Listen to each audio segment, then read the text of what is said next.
Salli wa sallim. Bismillah walhamdulillah wassalatu wassalamu ala rasulillah Sayyidina wa nabina Muhammad ibn Abdullah wa alihi wa sahbihi wa man walah wa la hawla wa la quwwata illa billah, amma ba'du. Para hadirin jamaah Majelis Ta'lim Masjid Jami' Al-Ikhlas yang berbahagia, puji syukur kita panjatkan hadrat Allah Subhanahu wa taala yang telah mempertemukan kita kembali dalam rangka menuntut ilmu Allah, ilmu Rasulullah sallallahu alaihi wasallam. Kita lanjutkan kembali pembahasan di dalam kitab Al-Munabbihat pada halaman 19 dengan bacaannya wa anil A'mash radhiyallahu anhu, baris ketiga dari bawah. Langsung saja diterangkan. Bismillahirrahmanirrahim. Qala al-musannif rahimahullah wa nafa'ana bih wa bi ulumihi fid dharain amin, radhiyallahu ta'ala anhu. Wa anil A'mashi radhiyallahu anhu, dan dari Al-A'mash, semoga ridha Allah kepada beliau, ya, seorang tabi'in, yaitu orang yang berjumpa kepada sahabat, nggak berjumpa kepada Nabi, tapi mereka berjumpa kepada para sahabat. Disebutkan man kana ra'su malihi taqwa, siapa orang yang modalnya itu takwa. Nah, udah, modal hidup kita takwa kepada Allah. Tuh.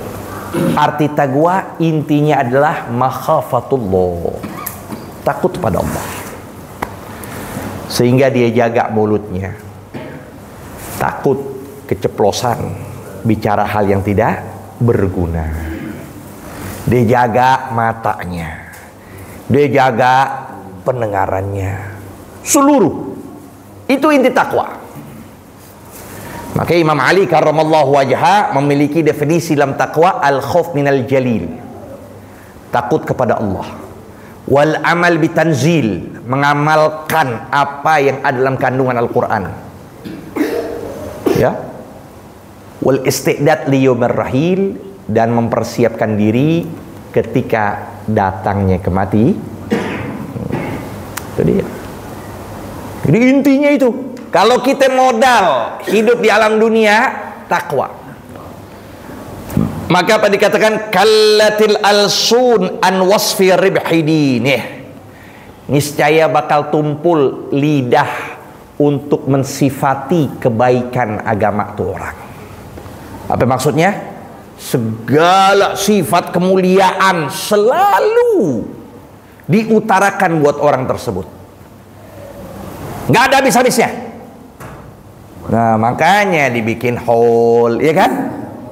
Yang dibikin hall kan, kita juga harus tahu diri, yang dibuatin hall juga bukan sembarangan. Kalau hall ya hidupnya main gaple terus, ngapain diholin? Ya, ngadu ayam, masih aja ngadu ayam. Gaple ya, minum khamr, diholin ngapain? Tapi yang diholkan itu yang pagi, siang, sore, malamnya takwa, nggak ada habisnya. Itu pembicaraan tentang mereka tuh, lihat kita bicara nih, itu manusia biasa, manusia. Kalau sudah ya modalnya takwa, udah bakal orang tumpul berbicara tentang kebaikan. Lihat, itu manusia biasa, ya. Kalau udah takwa, masya Allah, keramatnya di mana-mana udah. Pagi, siang, sore, malam orang nyaksikan tuh kemuliaan yang Allah berikan pada dia dengan sebab dasarnya takwa. Kalau itu hal yang kecil kita bicara, bagaimana kalau kita contohkan baginda Nabi besar Muhammad, Sayyidul Muttaqin, pemimpin dari orang-orang bertakwa. Wa man kana ra'su malihi dunya, tapi sebaliknya, siapa orang yang modalnya dunia, Udah modalnya dunia. Kallatil alsun an wasfi khusrani dinih. Maka pun tumpul manusia lidahnya. Artinya apa? Nggak ada habisnya berbicara tentang dia mengenai kerugian agamanya. Tuh, lihat si pedagang yang ulung. Nggak semuanya yang namanya kita naik di atas roda berputar. Bicara dunia, roda berputar. Awalnya kere, dia kerja jadi jaya, udah jaya kere lagi. Begitu. Siapa aja? Udah dasarnya dunia, udah bakal jatuh. Yang ngomong bicara dunia bakal semu, bakal sementara, udah selesai, habis. Itulah. Makanya nasihatkan, kita punya anak, kita punya mantu, kita punya cucu, nasihatkan. Modal kita khairu zadi at-taqwa. Sebaik-baik bekal adalah takwa. Ya. Wa an Sufyan ats-Tsauri, dan dari Sayyidina Sufyan. Ini ada kisahnya juga. Sufyan ats-Tsauri. Ya. Thor itu artinya sapi jantan. Jangan asal-asal namain anak Tsauri. Wah, ada Haji Tsauri. Nah, jangan asal-asalan. Nih ada cerita nih, satu kerangkaian nih, satu ya kalimat bersamaan. Sufyan ats-Tsauri. Beliau Imam Sufyan salah satu imam madhab yang munqarid, madhabnya sudah binasa, sudah nggak ada lagi, nggak ada pengikutnya. Kalau kita kan kita tahu 4, Abu Hanifah, Nu'man, Imam Malik, Imam Syafi'i, dan Ahmad bin Hambal. 4. Nah, di zaman Abu Hanifah pun ada tuh beliau yang bernama Imam Sufyan. Kenapa namanya Tsauri dikatakan sapi? Ketika beliau lagi mau ngajar, melihat para pelajarnya, para santrinya sudah ngumpul, ya. Nah, pikiran waktunya sudah sempit. Nah, beliau akhirnya berjalan tergesa-gesa, buru-buru, sampai buru-buru lupa pakai sendal masuk ke masjid. Padahal lupa. Lihat tuh. Sudah.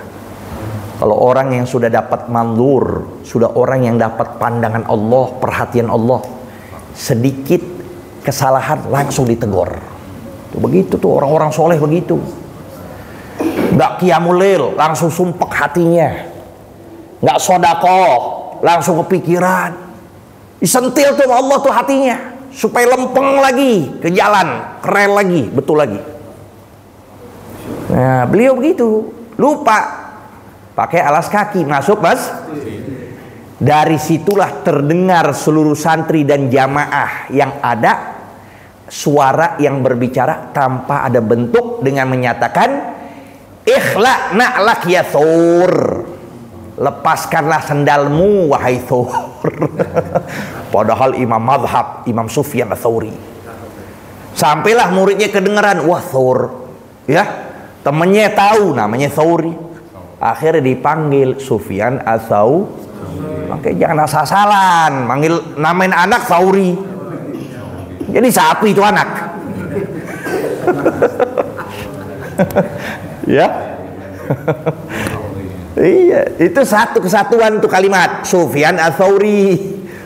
Ya, Anda ambil berkah Tsaurinya aja dah. Sufyan jika ada gak? Ntar ada apa? Ahmad Tsauri. Ali Tsauri. Salah. Itu Sufyan, kalau bisa aja pakai Tsaurinya, Sufyan aja udah. Nah, ini lihat ucapan beliau yang sangat membekas. Nih lihat ucapan. Kullu ma'siyatin minasyahwat setiap apapun bentuk maksiat yang timbulnya dari syahwat. Nafsu. Ya, mata kita bermaksiat lantaran syahwat, nafsu. Pendengaran, mulut, apapun bentuknya yang timbulnya lantaran nafsu. Fa innahu yurja ghufranuha. Masya Allah. Maka perbuatan tersebut diharapkan ampunannya. Artinya mungkin, kemungkinan besar bisa diampuni Allah.